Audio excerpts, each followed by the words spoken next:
તો રાજકોટમાં વકફ બોર્ડના નામે દુકાનોના તાળા તોડવાનો મામલો સામે આવ્યો છે, જેમાં રાજકોટ ખાતે વકફ બોર્ડના નામે દુકાનોના તાળા તૂટ્યા હતા.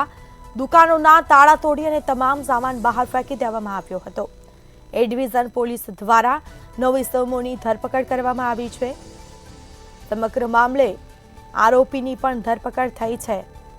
નવાબ મસ્જિદ ટ્રસ્ટના ટ્રસ્ટી ફારૂક મુસાણી સહિત 9 લોકોની ધરપકડ થઈ.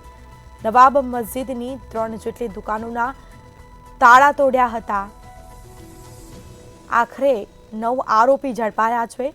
તો રાજકોટમાં વકફ બોર્ડના નામે દુકાનોના તાળા તોડવાનો મામલો સામે આવ્યો.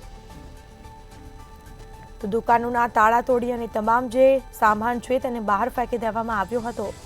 સમગ્ર મામલે પોલીસ ફરિયાદ નોંધાઈ હતી અને આખરે પોલીસે 9 જેટલા આરોપીની ધરપકડ કરી છે. નવાબ મસ્જિદ ટ્રસ્ટના ટ્રસ્ટી ફારૂક મુસાણી સહિત 9 લોકોની ધરપકડ થઈ.